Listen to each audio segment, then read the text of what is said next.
This is the weekend edition of iFIBER 1 News, where we present some of the top stories from this week and your weekend weather forecast. I'm Bethany Jenks. Stay tuned for more on the weekend edition of iFIBER 1 News. From the iFIBER 1 HD studio here in the heart of the Columbia Basin, this is iFIBER 1 News.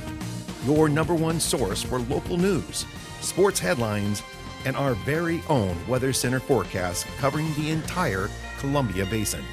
This is iFIBER 1 News, and it starts now.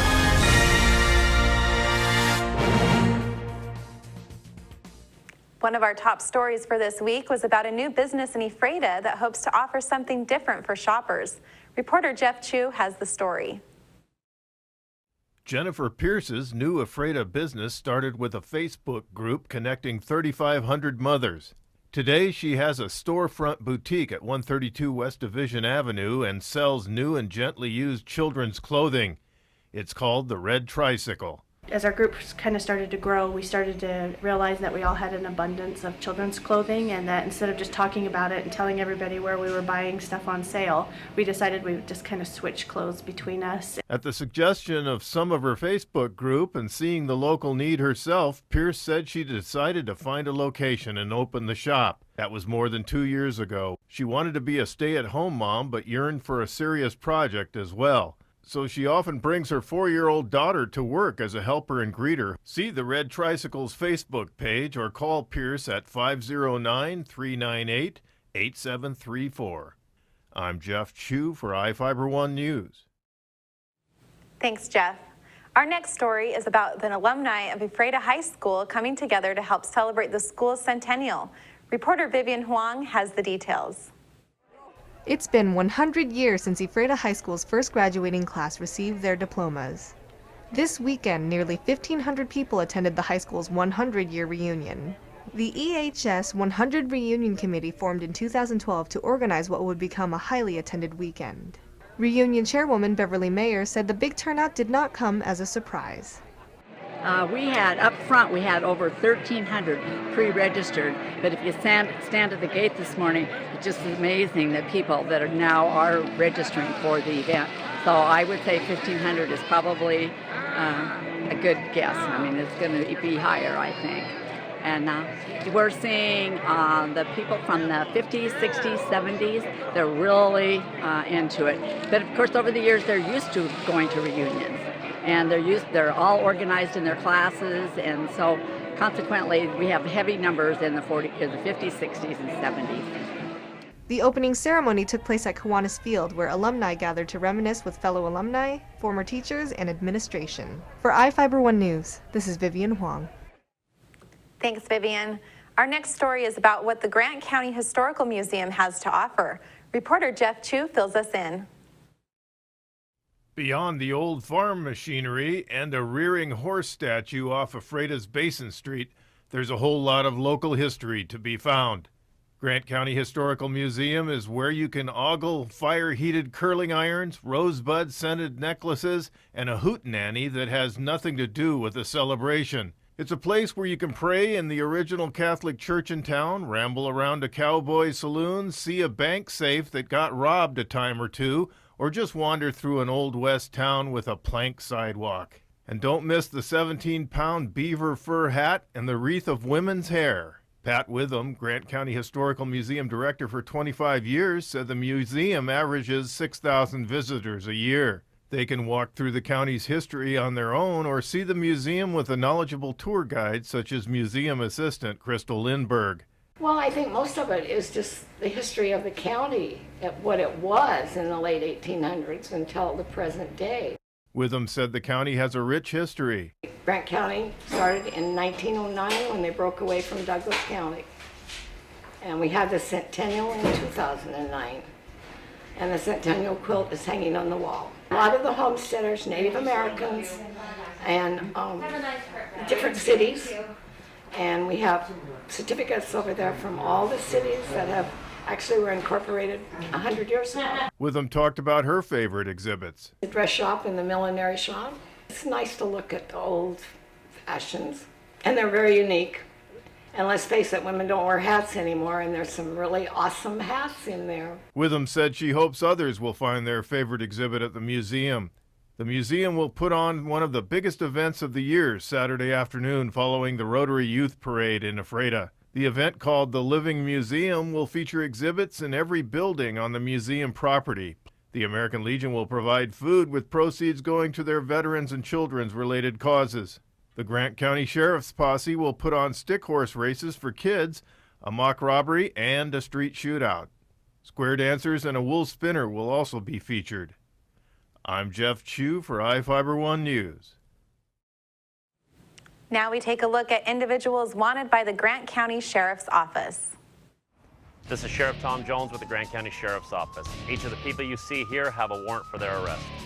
If you see any of these people, we ask you do not attempt to detain or apprehend them, but call us at 509-762-1160 or send us an email at crimetips@co.grant.wa.us. If the person is presenting a danger, call 911. With your help, we can bring these people to justice and make our community safer. We will be right back after this. Are you looking to improve your or your child's smile? At Casciati Orthodontics, we make it our mission to make braces more affordable and fun. Our business has proudly served the Columbia Basin for over 20 years, and our new conveniently located state-of-the-art facility offers a relaxing environment full of fun activities for the kids. We accept all types of insurance and have convenient payment plans available. Give us a call for a complimentary evaluation, no referral needed, or check us out on the web and make an appointment online. Well, one thing I knew from being a patient myself was that a dental office is a scary place to come to. And so we wanted everything possible to make sure that our office is a comfortable place for our patients to visit.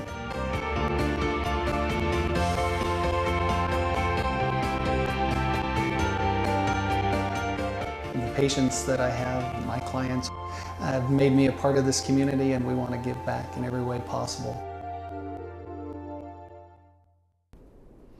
And hi there, everybody. Meteorologist Don Morelli with you here on iFIBER Channel 1 News Weather, and your forecast is brought to you by Bud Cleary Toyota Dealers. Toyota, let's go places. Well, let's take a look at our outlook, and in fact, the headlines are calling for a little cooler than normal temperatures. We'll be still near seasonal levels tomorrow, but a little cooler as we slide through the weekend and into the early portion of the work week next week. Winds will remain occasionally gusty as they have been the past couple of days. And there will be a chance of a periodic shower at times, particularly over the mountains if you're heading out hiking or anything like that. But it looks like our better chance here in the Columbia Basin, front of boundary coming through on Saturday night, Sunday, could give us a little shower threat on Sunday. Looks like if you like the warmth, you'll have to wait until midweek next week for the 80s to return. That's after tomorrow. A few of us still might hit that 80-degree mark on Saturday. 73 and 55, the extremes on this Friday, with 1/100 of an inch precipitation. Again, that was overnight last night, and a few sprinkles this morning. But generally, we're looking for, again, not too bad of a weekend shaping on up. And in Moses Lake, 74 and 55, the extremes, with 19/100 of precipitation overnight last night. From the evening hours, late afternoon, evening hours to the midnight, pretty much. Nothing really much today, although there have been a few sprinkles here and there. 71 degrees. Right now with a breeze from the west-northwest. Still rather gusty, 16 miles an hour on average, but still a few gusts over 20 miles an hour. So you see the winds are still going to be remaining with us a little on the gusty side for the next couple of days. Here's what's going on. We're in this moist flow off the Pacific, and every now and then a band of moisture does move through, most of which gets squeezed out in the mountains. But again, we're looking for overnight clearing a bit, but then during the morning hours, more partly to mostly cloudy skies. An afternoon sprinkle possible, particularly the inland northwest. Notice on Sunday, though, we'll start seeing a little bit more organized precipitation. This is the front that's coming on through. So Sunday, out of the 2 days, we'll have the better chance of a shower, but you see how quick that just falls apart. So again, a little unsettled possibly, but mostly in the mountains. Otherwise, just cooler than normal temperatures. Speaking of which, look at these cool 50s and 60s. Coastal sections tomorrow, inland northwest in the lower 70s, and here in the Columbia Basin, zoom on in here and you can see temperatures upper 70s, lower 80s. That's about seasonal, to be honest with you. And there could be a spot sprinkle and the winds will still be a little gusty, but again, the 7 days shows a better chance on Sunday for a shower around. You notice the cooling trend after that cool front, cooling us into the lower to mid 70s right into Tuesday, and above normal temperatures not coming back until Wednesday, Thursday, Friday next week. Again, have a great weekend, everybody. Your weather brought to you by Bud Cleary Toyota dealers. Toyota, let's go places. Hi, Jan. Welcome to the Toyota Time sales event. We're looking for something safe with a really smooth ride. He's a very light sleeper. Oh, the Camry's safe and has a smooth, comfortable ride. Oh, the Camry's perfect. And you're in luck. It's Toyota Time, so it's a great time for a great deal. Yes! You can lease a new 2014.5 Camry for $209 a month for 24 months with Toyota Care, our no-cost maintenance plan with roadside assistance included. Plus, get $1,000 bonus cash. Toyota, let's go places. What's white and yellow and red all over? If you said the local book telephone directory, the one with the purple sunset on the cover, then you're right. In print and online at statewideyp.com, it features up-to-date local maps, community information, and a calendar of events. With a restaurant dining guide with full local menus and a reverse directory, you're sure to find the number you're looking for. With the local book telephone directory, it's the best way to get the information you need. Pick up a copy of the local book today or visit statewideyp.com.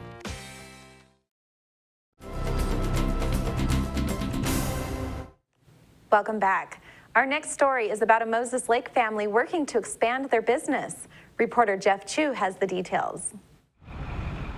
The Burns family is expanding its workspace at Yanazawa Boulevard and State Route 17 after 13 busy years at the family-owned and operated Moses Lake Family Auto Center.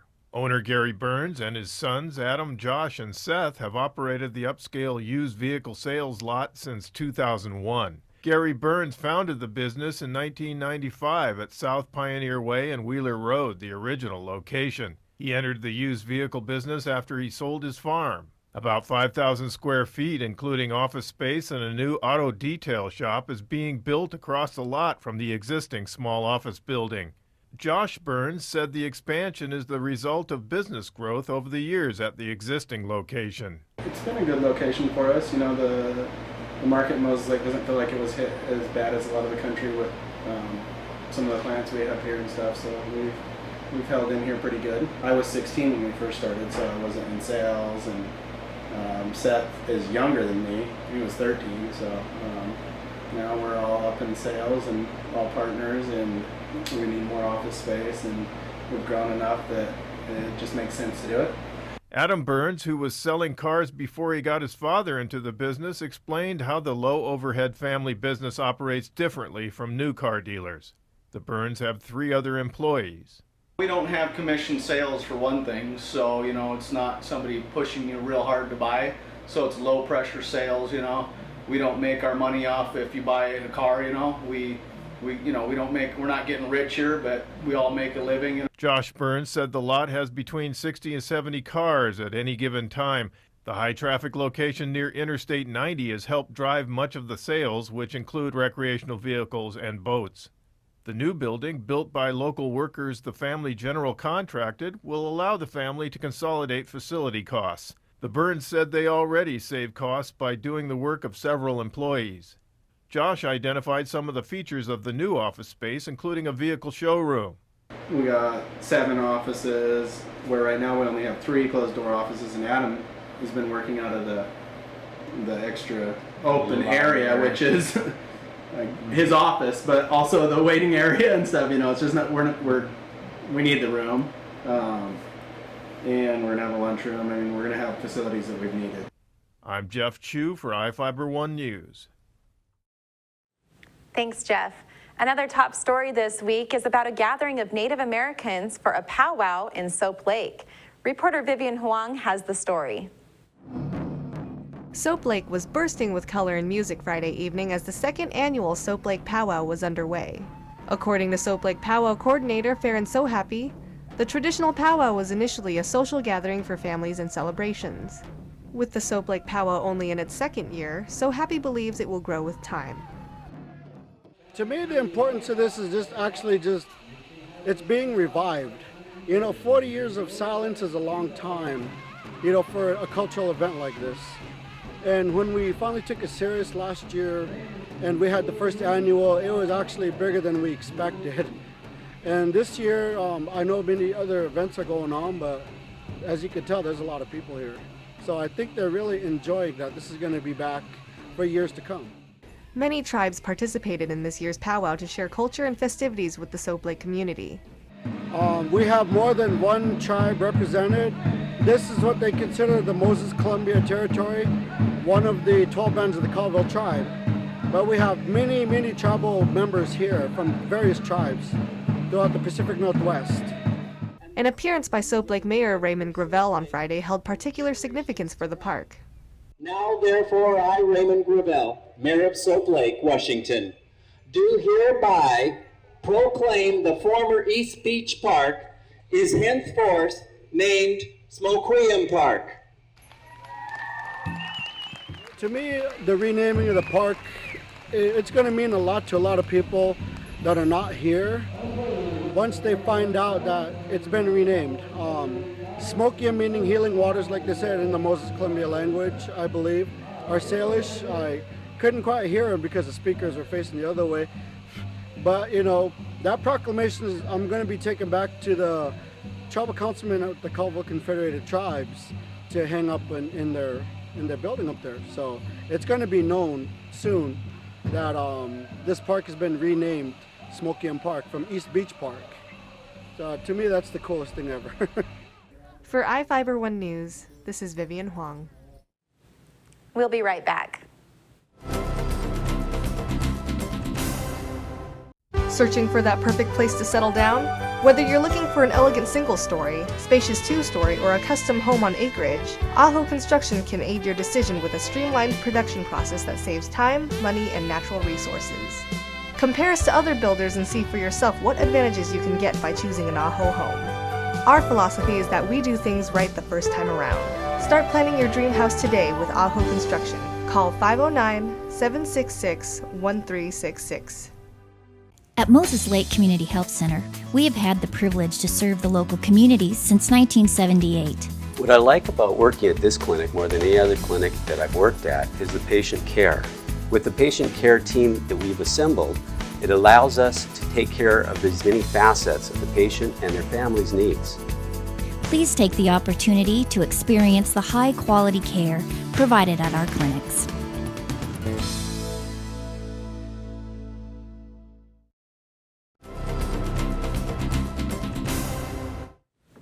Columbia Basin Secondary School is preparing for a big change this fall.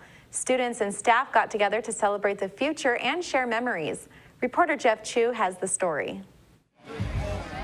Columbia Basin Secondary School's end of the year bash on Tuesday was a time of celebrating the future, sharing fond memories, shedding some tears, and a few laughs. Columbia Basin Secondary School in North Moses Lake, which is intended to reduce high school dropout rates through special student programs, will become a neighborhood middle school next year. The change is part of the Moses Lake School Board's solution to student overcrowding. James Yonko, principal at Columbia Basin Secondary School for 5 years, who next year will become a vice principal at Moses Lake High School, explained what the event was all about.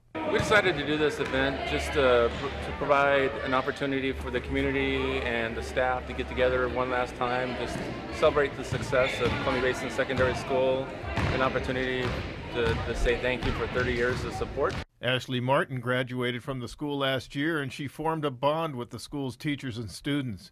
As a Columbia Basin Community College student looking toward a degree in computer science today, she talked about what the school means to her and how it helped her. I came here when I was in 6th grade, about 2005, and I wasn't very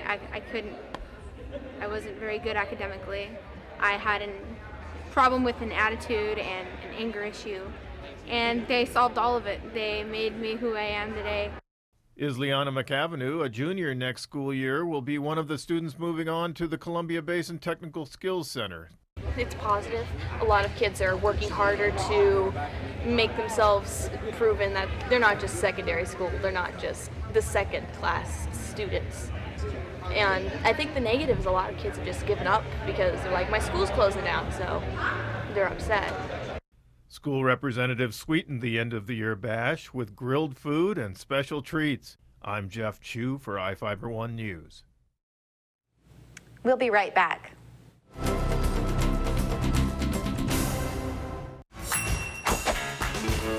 Just when I thought the blizzard couldn't get any better, DQ put the blizzard inside a waffle cone. This is mind-blowing.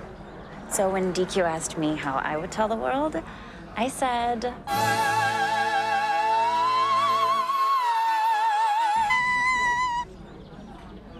Sounds better in Italian. Pretty impressive, Liz. Any blizzard, like confetti cake, now in a fresh-baked waffle cone. This is fan food, not fast food.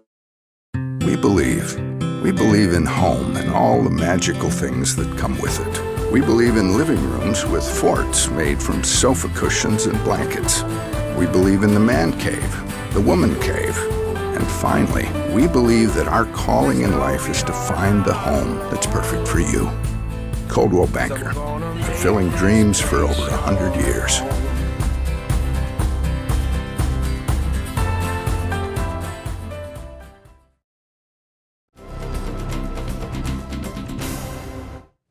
The next story is about a very special rose garden in Soap Lake. Reporter Jeff Chu has the story. Everything's coming up roses for Robert Salmons and John Martin. Together they own and operate a commercial rose garden and business called Westmont Park Roses at Hawthorne Road and Road 20 Northwest in Soap Lake. In recent years, Salmons and Martin redeveloped a once-disheveled home site into an elegant, naturally walled-off 2-acre garden. Today it's a showpiece with the fragrant scent of 1,400 rose bushes wafting through the air. And there's still room to grow. The garden just started here, and it just keeps evolving. While Salmons is the rose expert, Martin says he's more the student who is learning the business of growing and selling roses. Salmons said Westmont Park Roses is becoming an attraction in Soap Lake. What it's evolved into is, people wanting to know what's back there, what's there, and it's sort of screaming to be shared a bit. So we've been having garden tours on Thursdays.